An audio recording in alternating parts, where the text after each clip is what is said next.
এবং বাংলাদেশ এরা দুই প্রতিবেশী দেশ।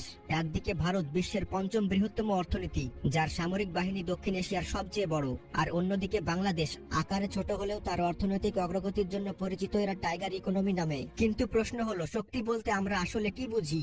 সামরিক বাহিনীর আকার এবং যুদ্ধের জন্য প্রস্তুতি, নাকি একটি দেশের অর্থনৈতিক স্থিতিশীলতা, কৌশল এবং জনগণের কল্যাণের দিক থেকে অগ্রগতি? আরেকটি প্রশ্ন, এই দুই দেশের মধ্যে প্রতিযোগিতা কি সত্যি সমান মাপের, নাকি একটিকে অন্যটির তুলনায় বড় বা ছোট করে দেখা ভুল হবে? আজকের আলোচনায় আমরা দুই দেশের সামরিক ও অর্থনৈতিক শক্তি বিশ্লেষণ করব, কিন্তু শুধু তথ্য দিয়ে নয়। এই বিশ্লেষণ হবে এমন কিছু বিতর্কিত দিকের উপর ভিত্তি করে যা আপনাকে ভাবতে বাধ্য করবে 2025 সালে শক্তির ময়দানে রাজত্ব কার, ভারত নাকি বাংলাদেশ?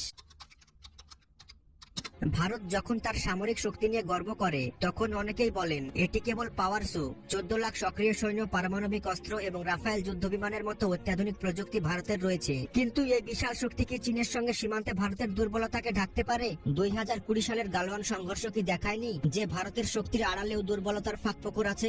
অন্যদিকে বাংলাদেশের সেনাবাহিনীর আকার ছোট হলেও জাতিসংঘের শান্তিরক্ষা মিশনের শীর্ষস্থান ধরে রেখেছে। আধুনিক সাবমেরিন এবং যুদ্ধ বিমান কিনে তারা তাদের সামরিক বাহিনীকে নতুনভাবে সাজাচ্ছে। কিন্তু প্রশ্ন হলো, এটি কি ভারতের জন্য হুমকি, নাকি কেবল আত্মরক্ষার একটি পদক্ষেপ? ভারত তার আঞ্চলিক আধিপত্য বজায় রাখতে চায়, কিন্তু বাংলাদেশ কি তার ছোট শক্তি দিয়েও ভারতের এই আধিপত্যকে চ্যালেঞ্জ জানাচ্ছে, নাকি কেবলই হাতি বনাম মশার গল্প? ভারতের অর্থনীতি বর্তমানে দক্ষিণ এশিয়ার সবচেয়ে বড়। প্রায় $5 ট্রিলিয়ন অর্থনীতি হওয়ার লক্ষ্যে এগিয়ে যাচ্ছে ভারত। প্রযুক্তি, উৎপাদন এবং গ্লোবাল মার্কেটে ভারতের অবস্থান অনেক বড়, কিন্তু এই সাফল্যের পেছনে এক অন্ধকার দিকও আছে।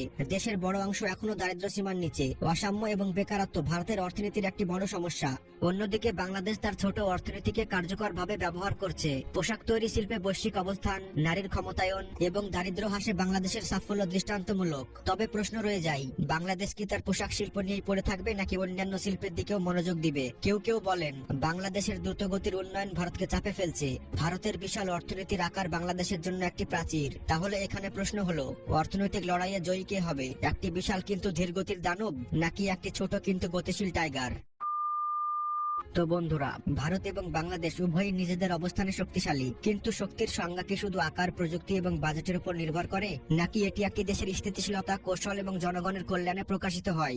এই বিতর্কিত প্রশ্নের উত্তর জানতে হলে আমাদের গভীরে দেখতে হবে। তাহলে আপনাদের মতামত কি? 2025 সালে সামরিক এবং অর্থনৈতিক শক্তির ক্ষেত্রে কে এগিয়ে থাকবে, ভারত নাকি বাংলাদেশ? আপনার মতামত কমেন্টে জানাতে ভুলবেন না। ভিডিওটি ভালো লাগলে চ্যানেলটি অবশ্যই সাবস্ক্রাইব করে দিবেন, এবং আপনি যদি ফেসবুক থেকে দেখে থাকেন তাহলে অবশ্যই পেজটি ফলো করে দিবেন।